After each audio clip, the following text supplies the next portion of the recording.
Welcome to our experiment, Simple Questions for 100 People. I'm Bill Carell, and this is my investigation. This is a research project to gather data from 100 beautiful human beings for the sole purpose to see what actually happens across the interviews. Now, the questions are fixed, and all the interviews will remain consistent, with the variable being the actual participants themselves. So, Natalie, it's as if I'm having you come sit on my porch to share your ideas so I can learn about people. That's Now we're lovely. looking forward.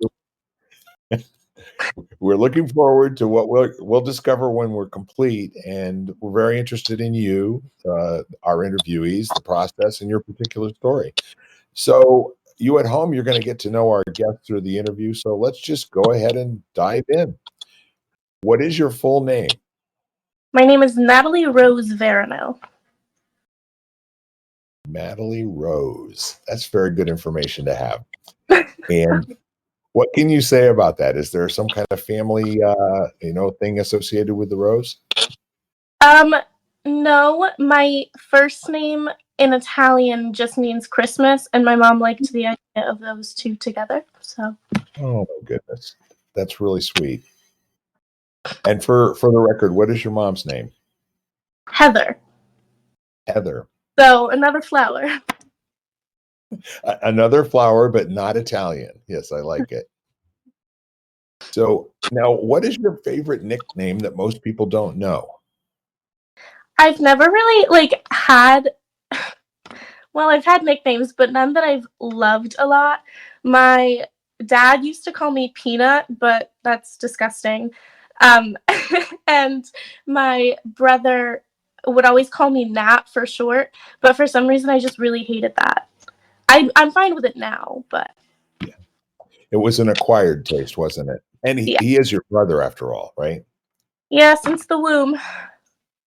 Yeah. So for the folks at home that don't know this, what's your relationship to your brother? It's kind of special, isn't it?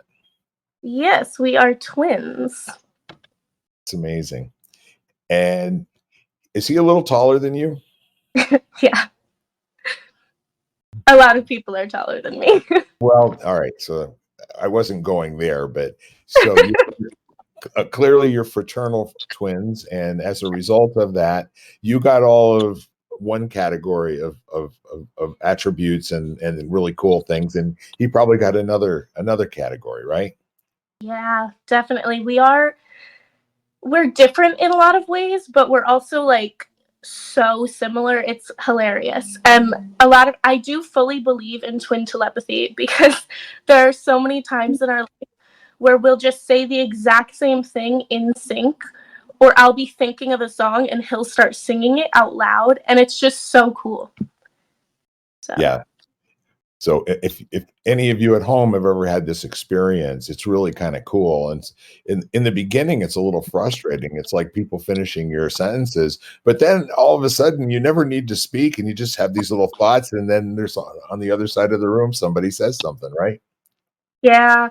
We also, a lot of times when he still lived here, I would be so hungry and I would crave a specific food, and he would be like, "Hey, do you want to go get that specific food?" And I'd be like, "Hell yeah, I do." Absolutely. That's really special, especially if you can get him to bring you the food and not have to go anywhere, Like Mhm. next time, don't ask, just bring it, right? Yeah. So the next question, Natalie, is when did you first notice what color hair you had? This question is very funny. So I never really I always just sort of recognized what color my hair was. Half because a lot of people would make comments about blonde girls being dumb. So it was always just a misogynistic toss at me. So I never loved that. But Yeah. a funny, very related story. I never realized my hair was naturally curly. I would straighten it every single morning, and then I would fully believe that my hair was straight. And then I realized if I had to straighten it every day, it probably wasn't. So it That's was I didn't notice until literally 3 years ago. It was so embarrassing to me. How could I not pick that up? Yeah, I know.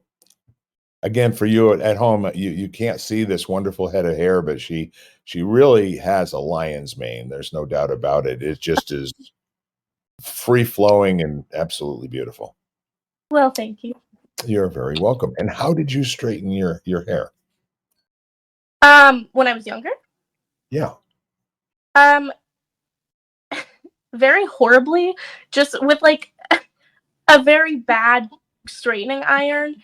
And I wasn't really good at it because I didn't like focus on the top of my hair. Yeah. Now the only way my hair will stay straight is if I blow dry it after my shower at night. So that's how this came about. I do a nice sort of blowout every night. There you go.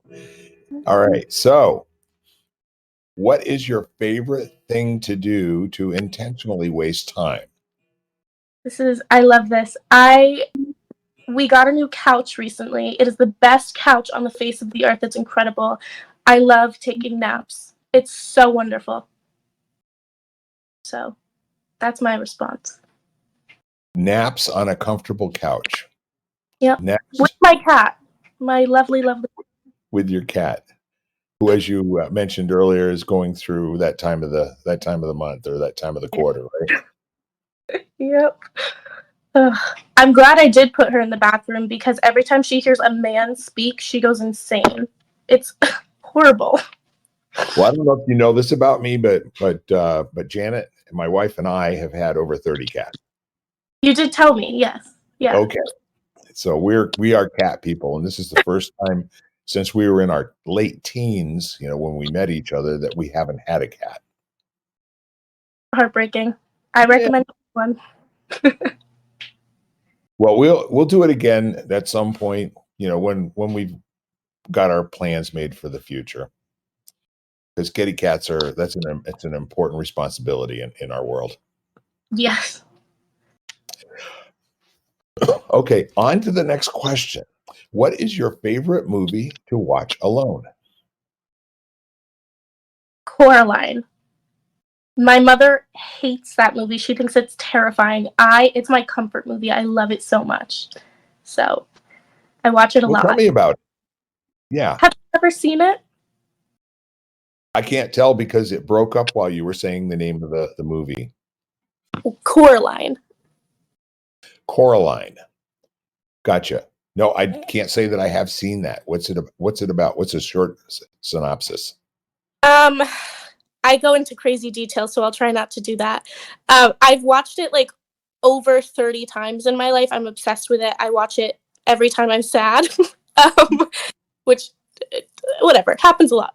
Anyways, it's about a young girl, and she moves into a house called the Pink Palace, and she gets super bored one day, but it's raining, so her parents won't let her go play outside.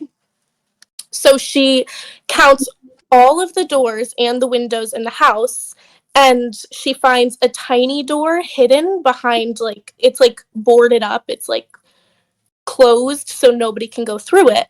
But she ends up going through it, and it's a tunnel to another world where basically everything is the same except everyone has buttons for eyes.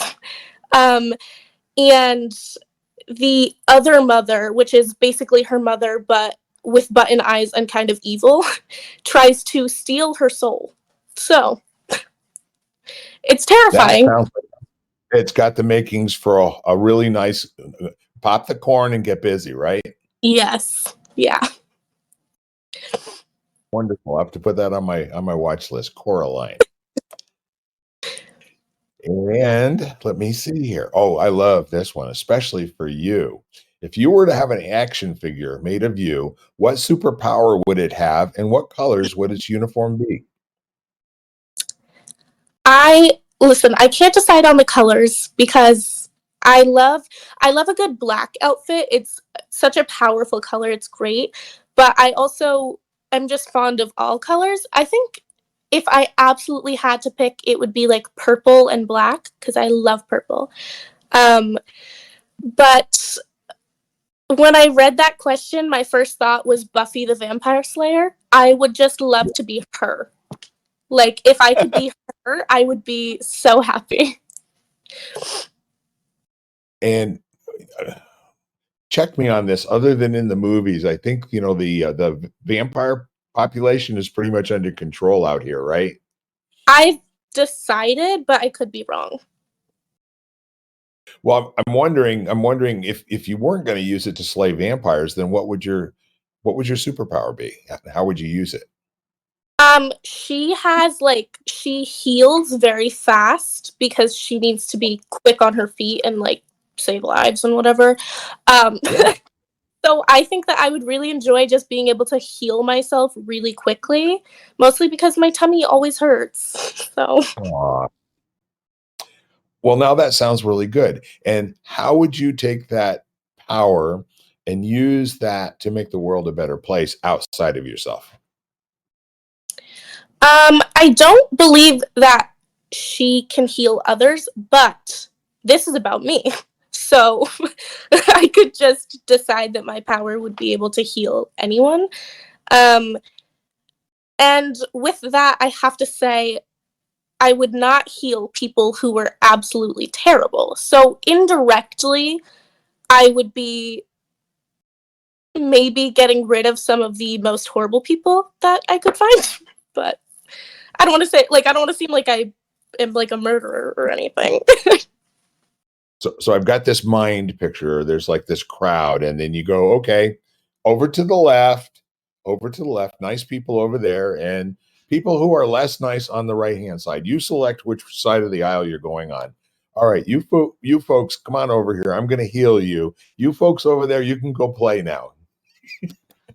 Well, that makes it sound kind of horrible, but I understand that like the idea of a nice or a good person is subjective.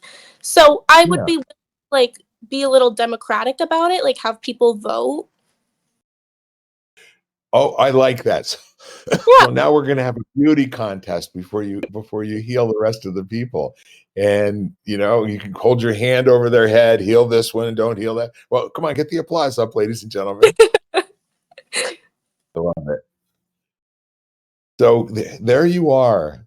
I can't even imagine how much happiness that would bring into the world if you're just out there healing people and you folks, you can go away and become good people and come back. I mean, it's not a forever thing, this I'm decision a to fan be a of bad person. rehabilitation. Yeah. Yeah, Yeah, you gotta give them a road back to grace, right? right. Yeah. All right, so that's really wonderful, and I gotta tell you, my when I asked you this question as the words were coming off of my tongue, purple and black was exactly what I saw for you. Really? No, I mean, it's almost like we're twins or something, I don't know. I already have one, I'm sorry. That job is taken, Bill. Go back to interviewing, all right. So, now this one's meaty. What did you wanna grow up to be when you were 5 years old? Um, I don't remember. I know I was very passionate about singing, but there was never anything I like dreamed of doing. I just kind of wanted to like hang out and like I wanted to be kind. I wanted to grow up and be kind. Um Yeah. and so I've gone through a lot of like goals of what I want to be in my life, but when I was little, I kind of just wanted to like chill. Like I didn't really have any aspiration. So, I think what I would have wanted to be was a singer. Yeah. And who would you say was your favorite singer from that time frame? Oh, that's difficult. um I really liked Adele because my mom liked Adele, so she would play her, and I still like find myself just singing her songs randomly. Um, but I also my parents primarily listened to country music, so like in the car, I really loved Lady Antebellum. Oh, yeah. That's Yeah, great. a classic. And Sugarland, those songs about divorce really got me. I loved them. I sang my heart out to those like I'd ever experienced a heartbreak in my life.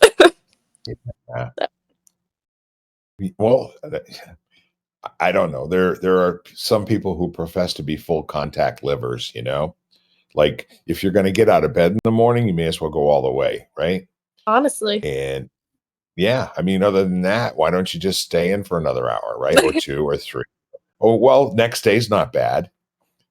Yeah. But if you're gonna you get up and go do it and just have a ball, make sure every day's got memories, you know? Yeah. I don't know, that's me talking. So, Natalie, what is your greatest accomplishment? Huh. What is my great? Ooh, okay. This one is kind of vague. It's not like a singular event. Um, Right? but sort of like coming out of my shell in general. I was so shy and so quiet as a kid, and I like wouldn't ask questions in class. I wouldn't socialize. I just did not talk.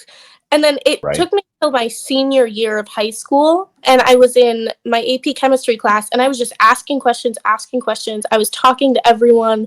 I was just so social, and I was like, what the hell happened to me? I was just, and I'm very bold now. Like, I'm more confrontational than I was when I was little because I could never, like, speak up for myself. And I've gotten to a point where it's immediate. I don't even hesitate. I'm just there and I'm standing up for what I believe in. So, I've witnessed that on a time or 2. yes, you And have. it's usually the right time too, in my experience with you. Well, thank you. That's very important. You're very welcome. I just have to give you that feedback because, you're on the right track, in Well, my thank opinion.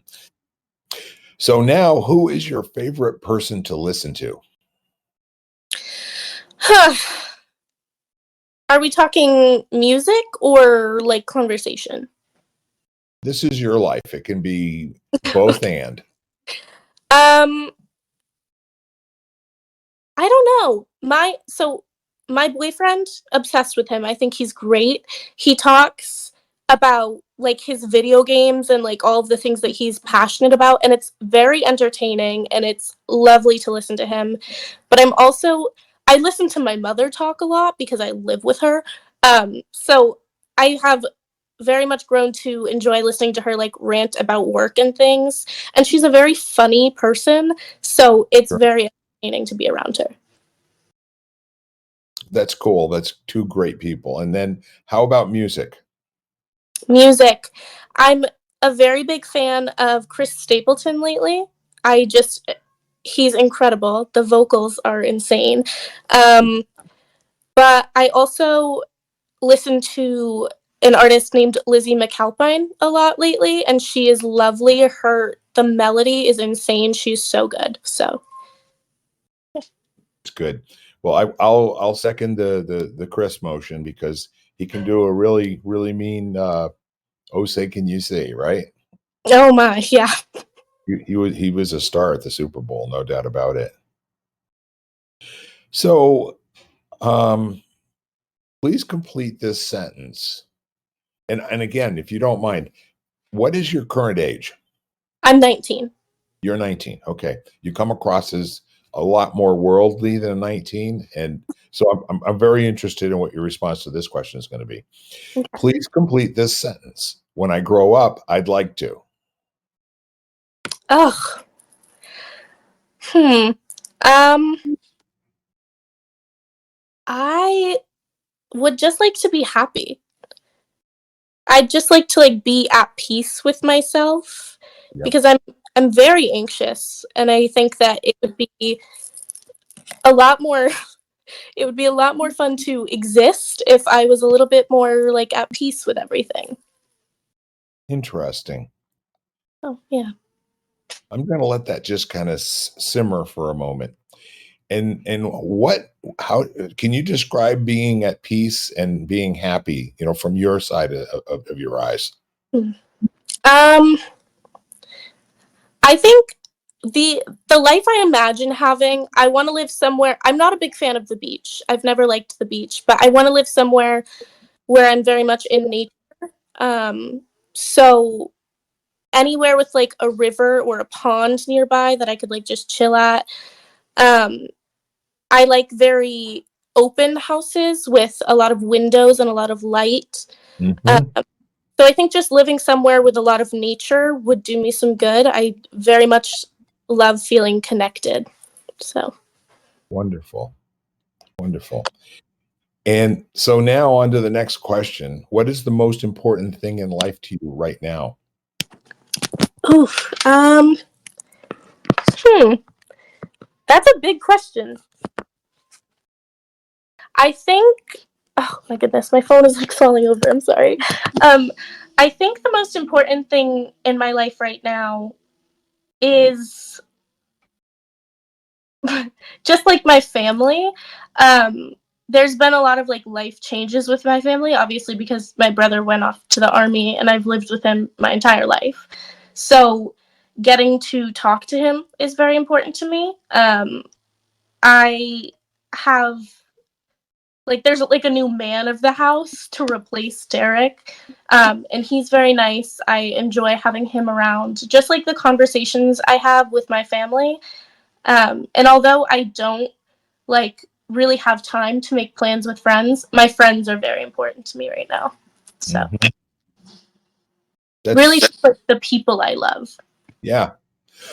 I completely relate to that, with and you and I both know, just being in the space with other people and sharing knowing looks, and sometimes it's no conversation going on. It's just like there's this relationship that's there, and it's a lot more fun sharing something that's happening or a person talking when you can make a glance at somebody else and see if it's looking to them the same way.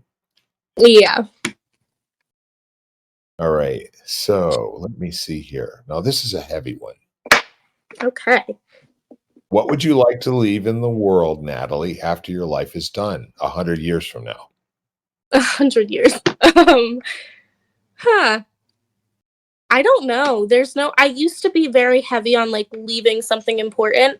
I think I'd like for somebody to find all the writings that I've done. I used to really love writing, and I still sometimes dabble in it. I think that I don't want to share it with the world, but I want someone like to stumble upon it so that I'm not like rich and famous now, but like once I'm dead, sure. I don't want all of that attention now. If somebody could find it, that would be nice. So let me see if I've got this. You're going to heap favor on some lucky person who just happens to discover your writings, and then they get to enjoy the you know what out of them. And well, after that, it's not all that important, but one other person will have had the opportunity to totally get you. Yeah, That's sounds unique, about right. unique and very, in my opinion, that's very fresh. It's very cool. Thank you. I mean, if you're gonna be a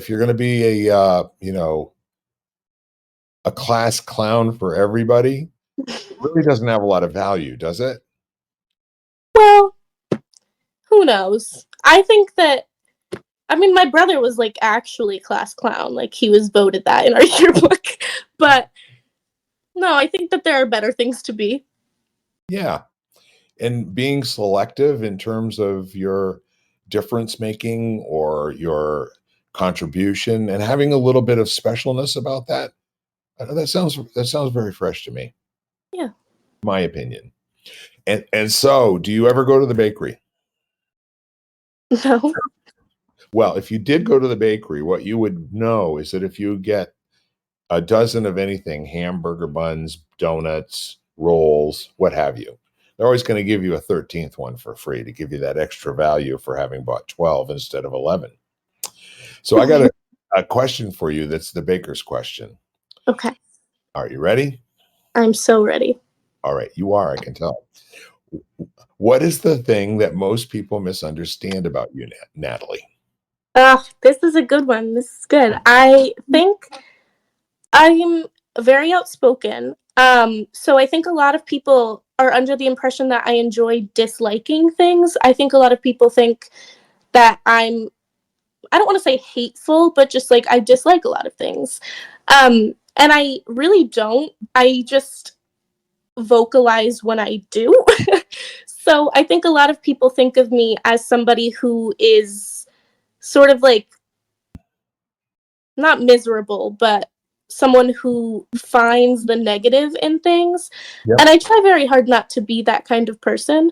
So I think a lot of people, like, I wish people understood more that I'm not someone who finds pleasure in being miserable, obviously. So, And that's interesting. And so, with all of that negative stuff being one thing that they misunderstand, how are you really? um, I don't know. I don't want to say that I'm happy because a lot of the time I do feel a lot of like negative emotions, but when I sort of step outside of myself and like really look at things, I have a very good life and I'm very satisfied with what I have. There's nothing I really feel that I need to change in order to be happy. I just sort of need to shift my perspective when I have a bad day. So I think that I am more positive than negative, but I'm not an optimist. I'm just a realist. So people often mistake that for pessimism. You're right, because for a lot of people, it's the front of the hand or the back of the hand, optimistic or pessimistic. Well, what if I haven't weighed in on which side of the hand I'm on? What are all those other layers that are in between that we never name? Right. And I grew up with my mother being someone who was prepared for everything that could go wrong, but Yeah. she was an incredibly positive person. So a lot of people think that I'm negative when I'm like, well, we should consider that this could go wrong and that this is not how things really are. And they think that I'm just like a Debbie Downer, like I just want to make everyone worried. But it's just I'm prepared. I want to know how to deal with things when they could go wrong. As So, opposed to panicking when they do. right. Yeah. Your mom sounds cool under fire. Yeah, very much. Like, we got this. Well, she had 5 kids, so she's dealt with a lot. So, I'm the eldest of 6, so oh, I wow. yeah. And are you in the middle? I'm technically the youngest, but Derek's 2 minutes younger than me, so I He's don't know. he's still the baby, right? Yeah. Except he's always been like everyone thinks that he's older than me because he's always been very like goal oriented. Even when he was like the class clown and he was sort of just like a jokester all the time and wasn't very serious about anything, he still had like a very mature energy.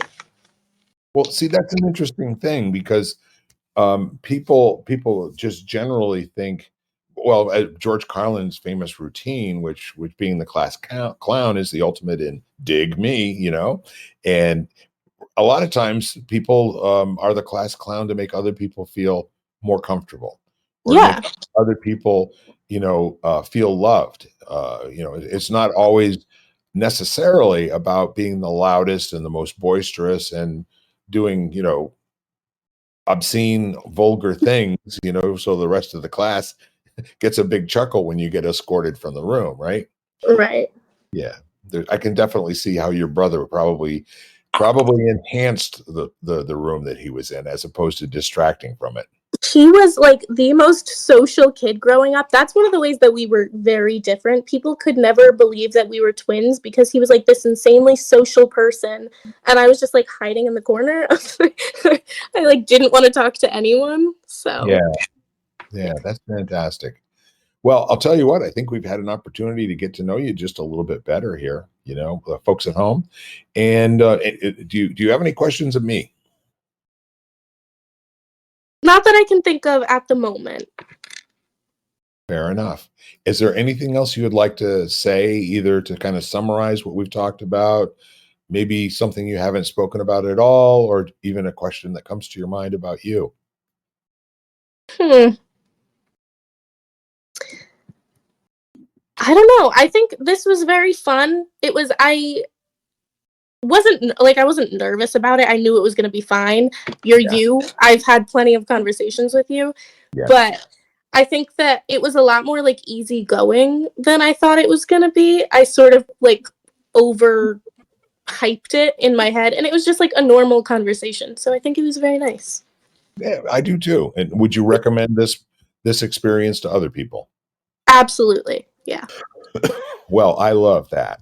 So I'll tell you what, if you've got nothing else, and I'll use this opportunity to sign off and to cough. So, Okay. so you folks at home, again, we are asking simple questions of 100 people. And I want you to know that there's someone out there in your life that if you were to call them up or text them or send them an email and just say, you know what, I really like you. My world, it works because you're here. And I just want you to know that, or it's valuable to me that you're still around. Would you all please just do that for me? And in the meantime, before I lose my religion here, I'm going to say goodbye and thank you, Natalie. Anytime. Natalie Rose. Bye-bye. Bye. You've been listening to Simple Questions for 100 People, part of the Exvadio Podcast Network. You can find every episode at exvadio.com/podcasts, the Apple Podcast app, Google Podcasts, Spotify, iHeartRadio, and wherever you find podcasts.